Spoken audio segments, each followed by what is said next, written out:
Hi folks. So our topic for this week is crime and deviance, and in particular we're going to relate that to the issue of drugs and drug crimes and drug legalization.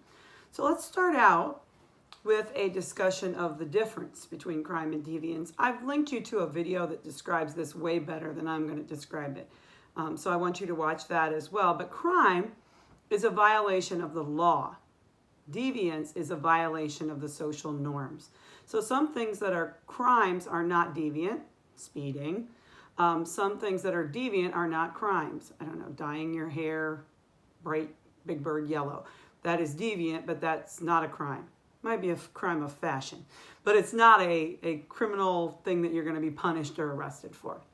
So one of the things that we try to do in our culture is we try to control criminal and deviant behavior. And we do that in several different ways. One thing we want people to develop is a sense of internal control. In internal control, you are learning self-control. You are deciding that you don't want to break the law because you don't want to cause problems. You don't want to hurt other people. You think the law is good for creating social order. So for example, you may not speed because you say, I'm going to exercise some self-control here because this is a dangerous thing. So internal control comes from within you. External control is when we need something or someone outside of us to keep us from engaging in criminal or deviant behavior.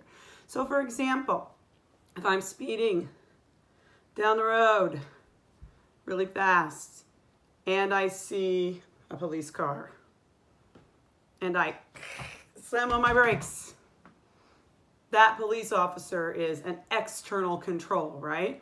I didn't have the self-control not to speed, but this police officer came in and prevented me from continuing to speed. And maybe if I get caught, I get a ticket, right? The next type of things that we need to talk about are positive and negative sanctions. A positive sanction rewards or encourages a behavior. You come to class every day, I give you a cookie. That's a positive sanction. Or I give you a perfect grade for attendance. A negative sanction is when you are trying to punish or discourage a behavior. So if you miss class and I take off 5 points, that's a negative sanction. Again, I have another video that talks about that in more depth, but those are very important things that we use as part of our criminal justice system. The last thing to think about is formal or informal. These can be controls or sanctions. Formal controls and formal sanctions are things that are written in the law. So for example, we have a formal sanction. If you speed, you get a fine. It depends on how far above the speed limit you're going and how many times you've been caught speeding, but you're going to get points on your license if you've done it a lot. If you just do it once, you're going to get a ticket. If you do it a lot, you're going to get your license eventually taken away, right? Those are formal controls that we have. Informal controls don't involve laws or rules. So an informal control might be something like if you're speeding and the neighbors come up to you and they shame you. You know, we have kids in this neighborhood. Why are you speeding? And you try to make the person feel sort of bad about doing it. There's no written thing there that the neighbors have to criticize you, right?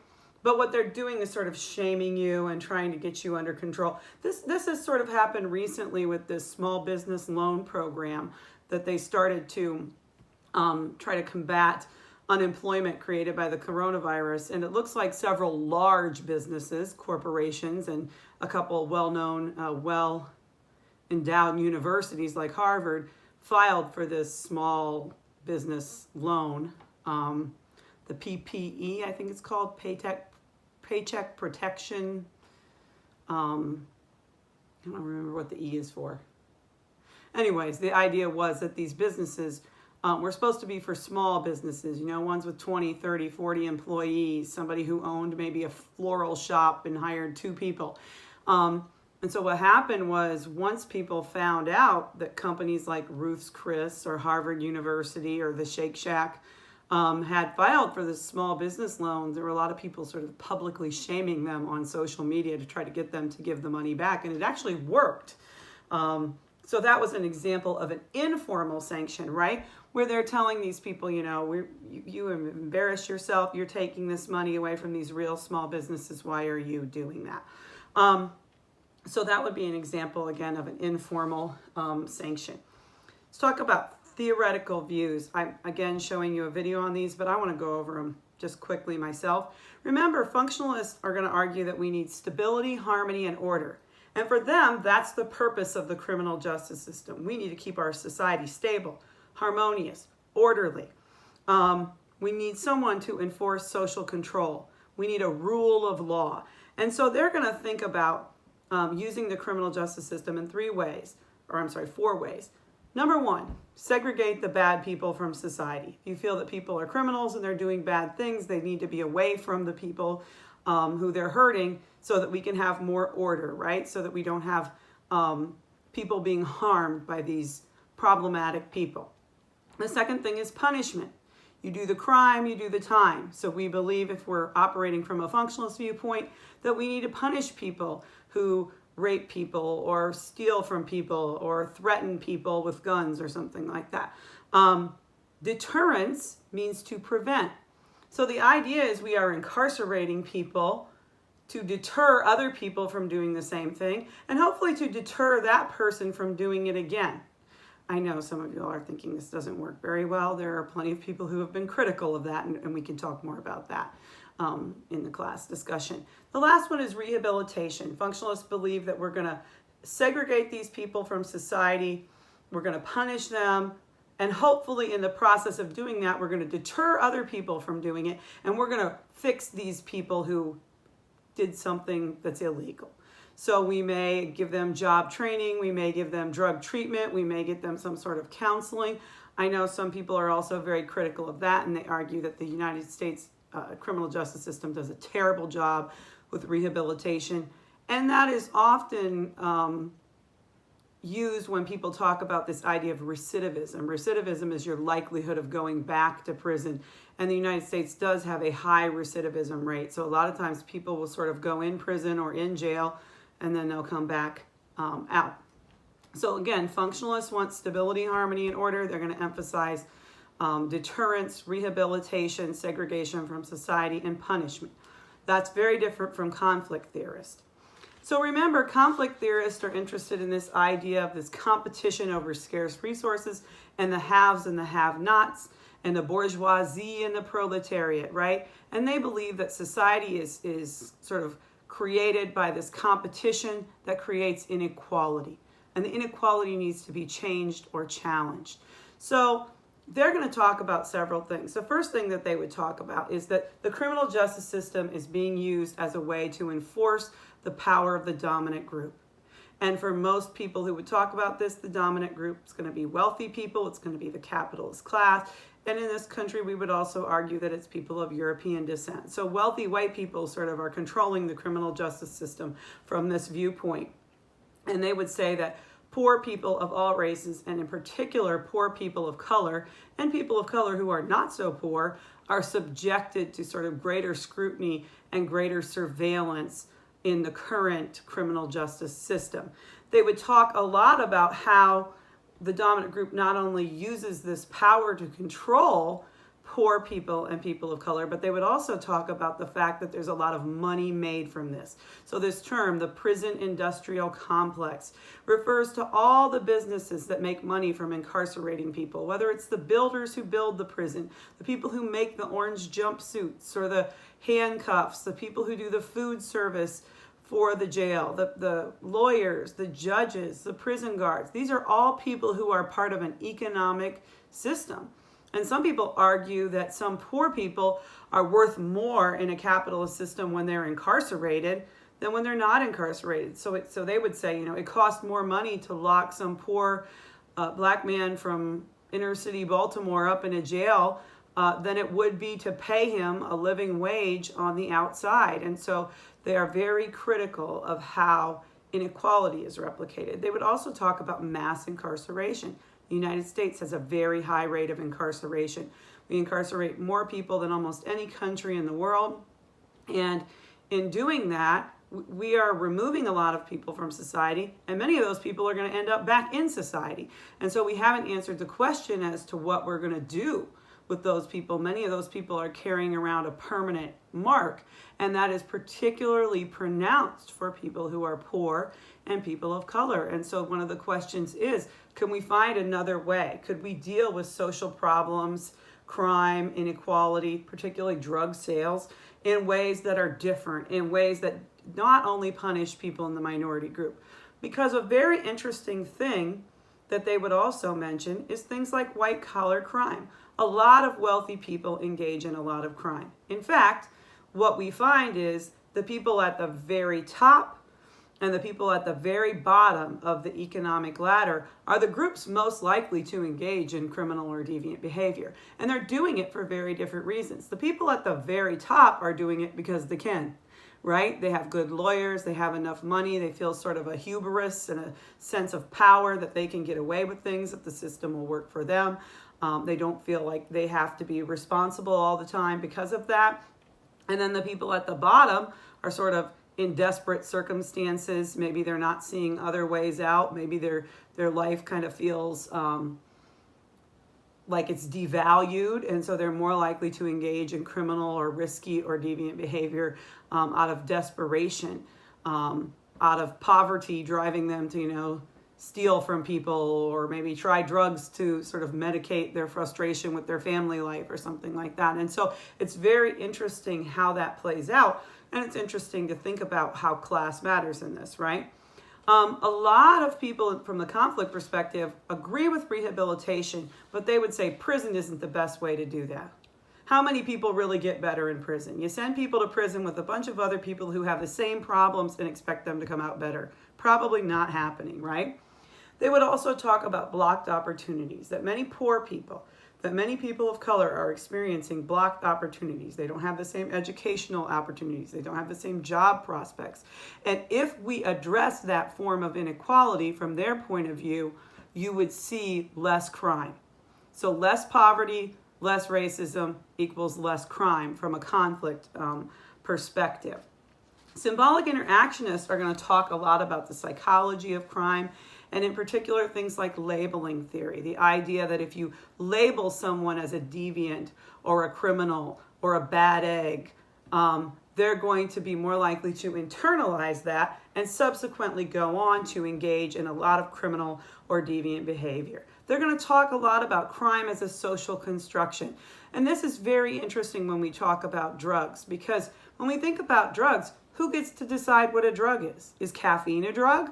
Should we regulate caffeine? Should we punish people for consuming large amounts of caffeine?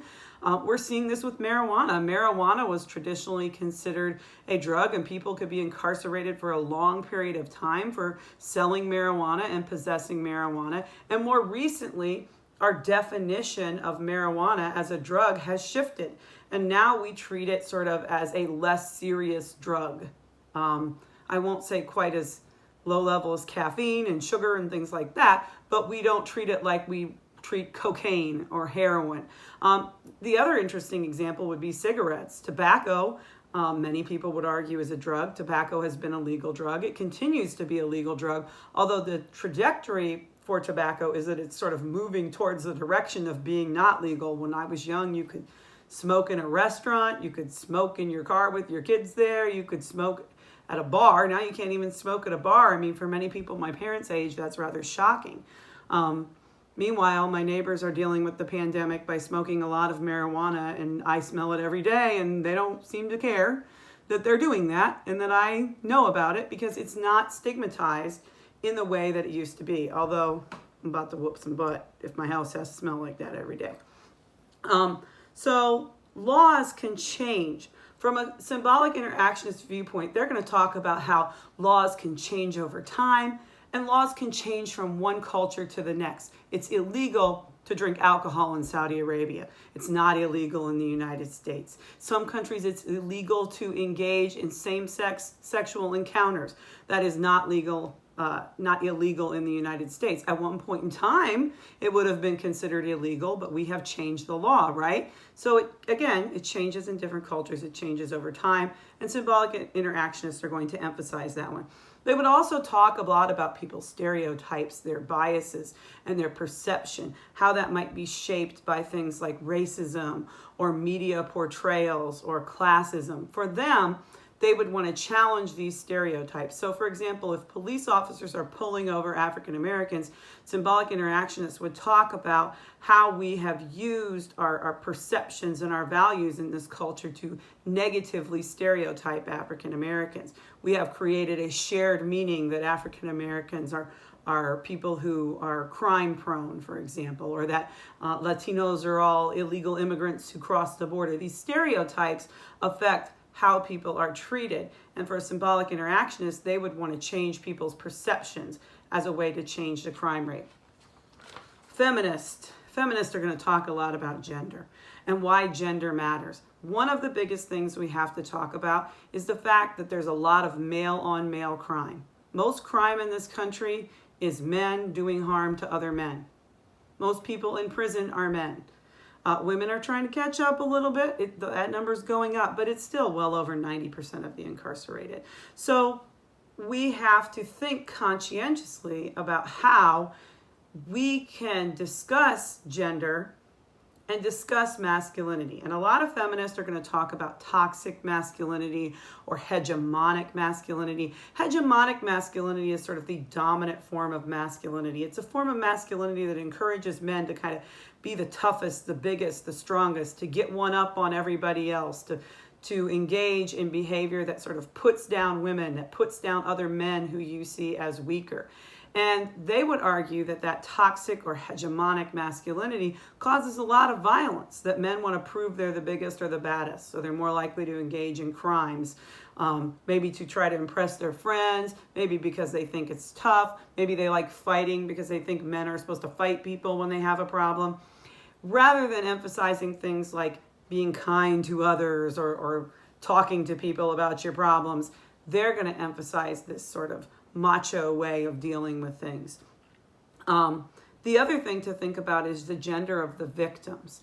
Overwhelmingly, most crime, again, is male-on-male crime, but we do have this problem with crimes against women, in particular domestic violence and rape. I'm not saying that men can never have those things happen, but women do seem to be much more likely to be on the receiving end of those. They're more likely to be harmed by a partner. They're more likely to be killed by a partner. And even when men experience things like domestic violence or sexual assault, they're often experienced at the hands of other men as well. So one of the questions that we have to ask ourselves is, why have we turned a blind eye to so much of this domestic violence, so much of the rape in our culture? You know, in some ways we have made rape a joke, a punchline, even though it's a very serious thing. And a lot of feminists talk about the idea of rape myths, the idea that women sort of deserve it if they do the wrong thing. They're out at the wrong time of night. They're wearing the wrong clothes. And what these rape myths encourage is victim blaming, going after the victim. And feminists are going to be very critical of that kind of behavior, particularly when it comes to rape and domestic violence. You know, people will say, why did a woman stay? Well, she stayed because if she leaves, she's got a higher probability of her abusive partner killing her. And unfortunately, we have plenty of research that shows the most dangerous time for a woman in an abusive relationship is that point, right after she leaves this abusive partner.